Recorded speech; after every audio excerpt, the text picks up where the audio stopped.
Attorney General Barr failed to adequately portray the findings of their inquiry. So when he put out the 4-page report of the summation, they're basically saying he's not telling the truth.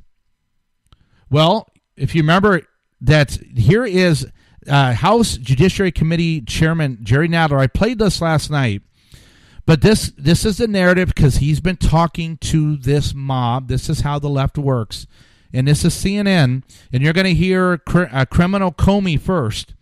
But this article was from Breitbart that the House Judiciary Committee Chairman Jerry Nadler, Democrat, New York, he says that Attorney General Barr, he does not deserve the benefit of the doubt in the authenticity or the trueness of his summation. So let's listen to this again.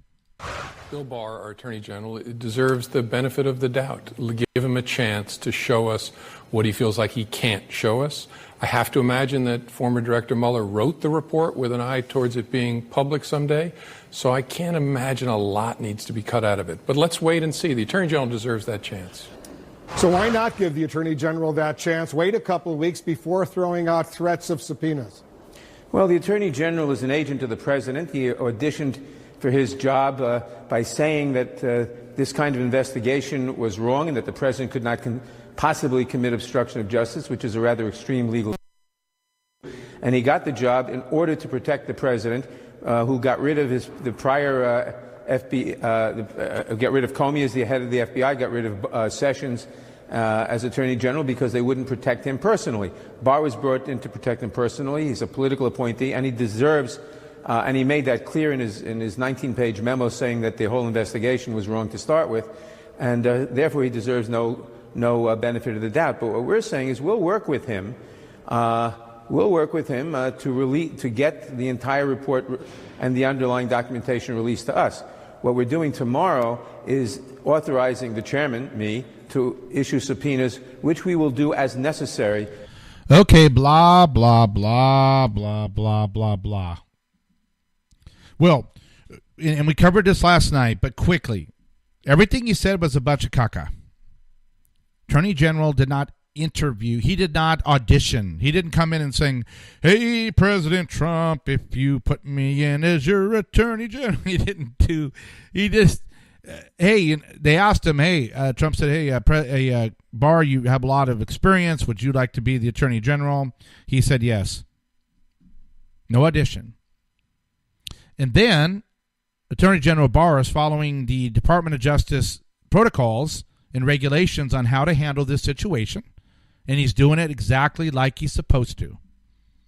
And even Crooked Comey said, well, actually, Barr, we got to give him the benefit of the doubt and let him do his job because I think he's going to do it right because he knows what he's doing. But Nadler can't have it that way. So this is the left attacking the messenger, right? They're ignoring the message, but they want to go after Attorney General Barr. And that's what the leaks are saying, and from him and from the New York Times, that, well, he actually didn't really tell the truth in the summation, according to the mob that are leaking. It says Mr. Barr has said that he will move quickly to release the nearly 400-page report, but needs time to scrub out confidential information, which is exactly what he has to do legally. But some members of Mueller's team are concerned because Mr. Barr created the first narrative of the special counsel findings, and Americans' views will have hardened before the investigation's conclusion became public. Well, he already gave the summation.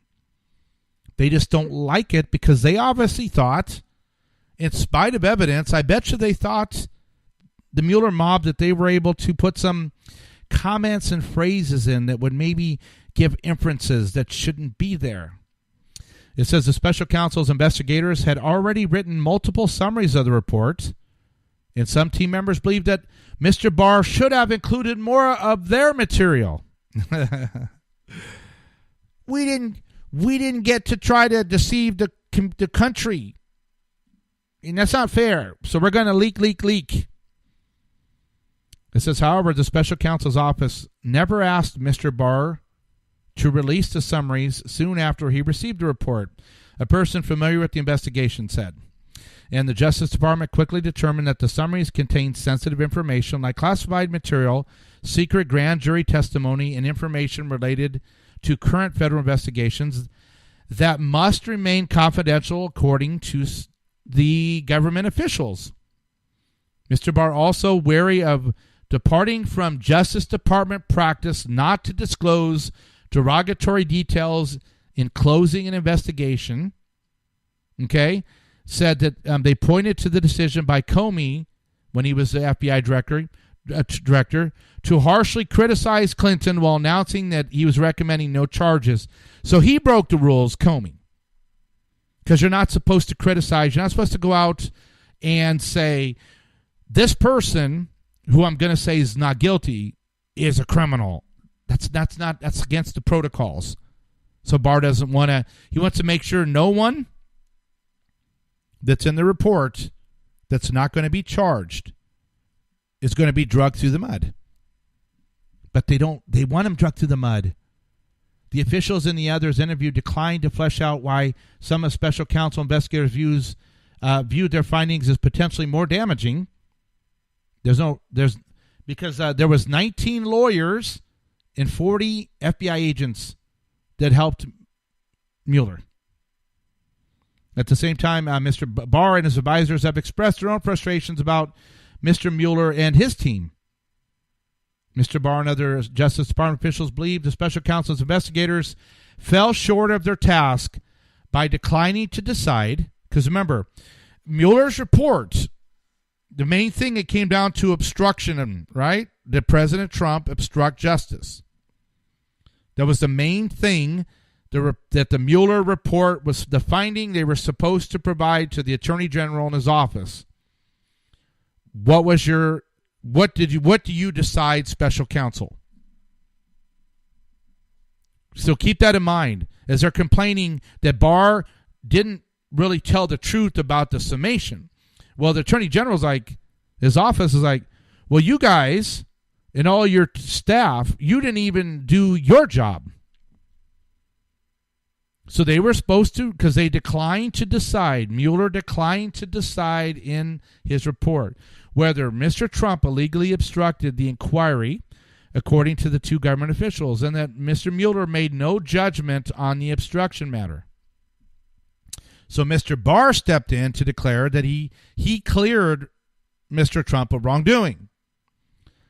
So Mueller's team, well, we're going to not make a decision here. Here you go, Attorney General Barr. Well, since you're not, and I don't see anything in here, and you haven't told me anything, and you guys didn't even really do your job, then I have to say that there's nothing here, so I'm going to say there's no obstruction and no Russia collusion, which freaked out the left because that's not what they were expecting. In his letter to Congress outlining the report's chief conclusions, Mr. Barr said that Mr. Mueller found no conspiracy between Mr. Trump's campaign and Russia's 2016 election interference. While Mr. Mueller made no decision on his own on his other main question, whether the president illegally obstructed the inquiry, he explicitly stopped short of exonerating Mr. Trump.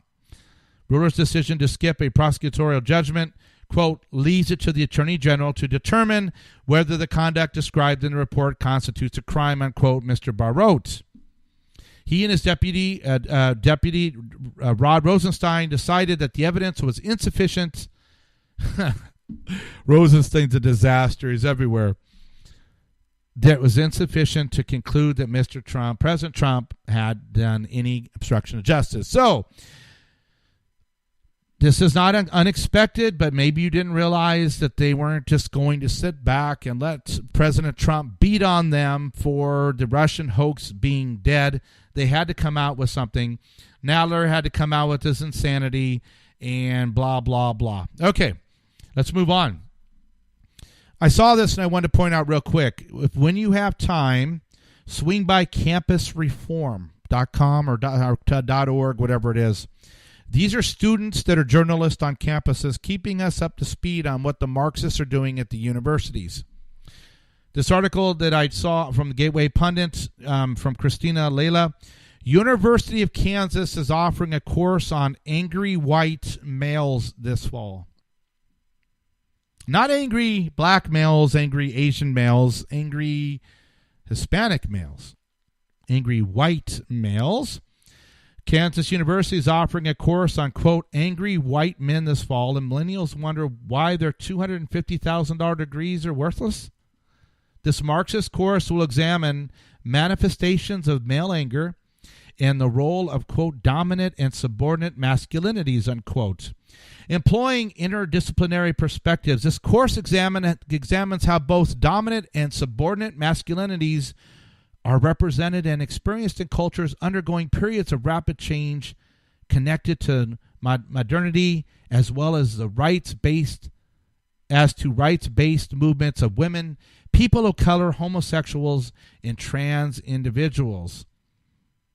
Campus Reform wrote, the University of Kansas is offering a course of angry white men and a role of dominant and subordinate masculinities, and they connect to rights-based movements of women, people of color, homosexuals, and transgenders. Angry White Men Studies HUM 365 is offered in the fall 2019. We'll explore the deeper sources of the emotional state while evaluating recent manifestations of male anger in Europe and America from 1950 to present. Kansas Congressman Ron Estes criticized the new course and accused the university of, quote, creating a hostile campus environment based on gender. And yes, it is true. Universities in the U.S. have become Marxist indoctrination camps that allow white, Christian, and conservative students to be abused by fellow students and professors. Wow. Well, I want you to know that if your kids are going to a liberal college, this is what they're going to be exposed to. And you could be shocked what they may come back home and say, well, you know, being at the liberal university, I kind of see the reparation side. I kind of see the white privilege side, that I really should give up benefits. And mom and dad, you know, the only reason why we have stuff is because we're white and our ancestors stole from other countries, and we're bad. America's bad. Colonialism's bad. And I'm a Marxist. And be like, no, son or daughter, don't go to the dark side. Well, if you're paying or signing off on student loans to send them to colleges like the University of Virginia, where white men are bad, stand by. Another crazy story I wanted to go over before we get to what else we're going to get to. Probably Kamala Harris, Biden, and immigration again. This one really should shock you, but not really if you follow it frequently. If you don't, listen to this. Racist Virginia governor who was on a radio show and who testified or shared his thoughts that he supported that even if a baby's born, that they would clean up the baby, keep it warm and comfortable, and then the mother and the doctor would decide if the baby should be killed at that point or be allowed to live. So he supported an infanticide bill, but so he said, no, we're not going to allow any type of legislation to come through Virginia that would prevent a mother from choosing, even after birth, if she wants to have an abortion or kill the baby or not. So totally up to the mom, no crimes, no felonies, no murder, even after birth. But this is from lifenews.com. The same governor who supported infanticide, he signed a bill to make animal cruelty a felony. So, he would not sign a bill to prevent late-term abortion. He's actually with even after late-term abortion murders. So, that's his one side of his argument, the mothers and there should be no judgment. But then he says, but if you're cruel to an animal, that's horrendous. That's criminal. You should go. You're a felon.